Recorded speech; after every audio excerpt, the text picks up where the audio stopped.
CBS News Middle East contributor Courtney Kealy is here to provide more context. We want to get to the new supreme leader that has been chosen in Iran. But just as we talk about this girls' school, the war started on Saturday. And is it right that that is the beginning of the week in Iran where people would be out and about, going to school and work? Yes, the school was filled with school children, with schoolgirls.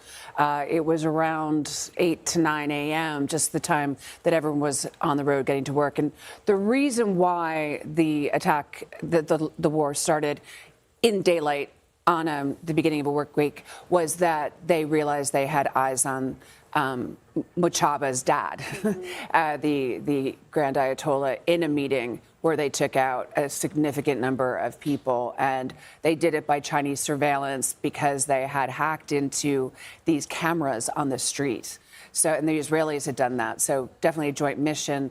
But obviously, through the fog of war, this is a tremendous, horrific civilian casualty of these young girls, too. So you heard me ask Charlie Vagada about the Ayatollah Khamenei's successor, which is his son, Mojtaba, and I questioned whether or not he was known as more extremist. Charlie made the point that in the Iranian regime, the whole purpose, part of the purpose of the revolution in 1978 and 1979 was that there would be no hereditary succession. In other words, they were rejecting previous monarchies, the Shah, et cetera, in Iran, and the Ayatollah himself did not want hereditary succession. But why then did they choose his son? Right. It's a big question, and apparently we thought he was named early last week, actually, and then it was sort of rescinded, and the Assembly of Experts continued to meet, now virtually or somewhere secretly, because they didn't all come together, these 88 religious clerics, in a room, because it was much too dangerous, and their actual headquarters had already been destroyed. There was a little bit of infighting between Ali Larijani's brother, who's more of a senior religious cleric, and Mojtaba is the head national security official. Yes, so he's also still a very powerful figure, and at times he has been, but in recent months this year, he really rose up after the June war. And Mojtaba is a mid-level religious cleric. But what people don't talk about, because it's so opaque, it's so hidden, is the wealth of these families that are attached to the religious foundations. And the Khamenei family, with religious foundations and money for the Revolutionary Guard, et cetera, it's about $3 billion. Wow. So there's influence and power and money attached to this, not just piety or the idea that they're religiously fundamentalist part of the regime, too. That's an excellent point, Courtney, because I think that people perhaps might believe that they are somehow, as you say, these monkish, like pious religious leaders, when in fact there is so much wealth and money tied up in this. And that's this jockeying for position that you see, including the Iranian Revolutionary Guard, which from its early beginnings to where it is now is an economic and political powerhouse, not just a defender of the ideals of the Islamic Revolution. So then the question, of course, becomes, when we see the path forward for the regime, it almost strikes me as if this is a defiant appointment, in that he's perhaps known to be even perhaps more radical. He is actually, he is more of a like he in the Shia Shia Islam, he's actually a true.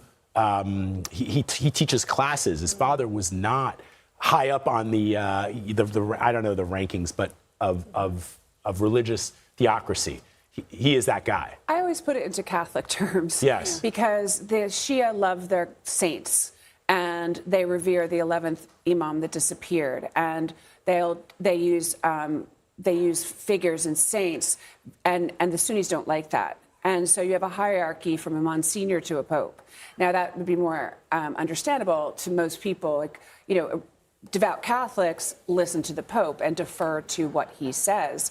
And so in this strain of Shia Islam, which is incredibly extreme and repressive, this supreme leader also exists not just as above the president, above any election. He's a religious leader. He's a religious leader. He's seen as sort of the voice of interpreting the voice of God. So you can't underestimate how important this is, but also the cult of martyrdom. There's a picture of him. Right. You see the Hezbollah flag. I haven't been able to identify whether he was actually in Lebanon or the Hezbollah flag was there and he was meeting with somebody.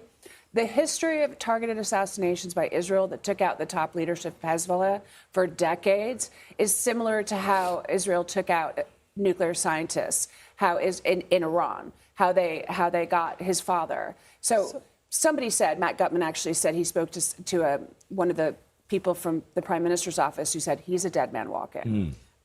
If he's not, right, because anything is possible, what do we know about him and his leadership style, what this could mean for the future? He was 10 years old in 1979 when the revolution happened. His father was named as the supreme leader 10 years later at the age of 20. He's always worked very closely through his father's office. And he did study in Qom, which is the holy city, where you really study theocracy and you can teach, as you mentioned. So he has the credits of coming from Qom, which is where Ruhollah Khomeini had come from, the original Ayatollah. And he has those credentials. He is a hardliner. He's very close to the Iranian Revolutionary Guard because he served. He has the veteran credentials of somebody who's been involved in this. And the backing of the military, even though Israel and the U.S. are trying to decimate the top leadership, they have a deep bench, a deep level of leaders that can keep coming up and taking control. And you can't underestimate, as you pointed out, Courtney, the fact that he is a religious leader. And although the messaging from the diaspora here in the United States, and when we see young people taking to the streets prior to this war, is that they want to be rid of this theocracy, there's millions of people who support it. And are willing to die for it. That's right. That's an excellent point. That's the martyrdom. They're all willing to die for the cause. Courtney Kealy, always great to have your analysis and reporting. Thank you very much. Thank you.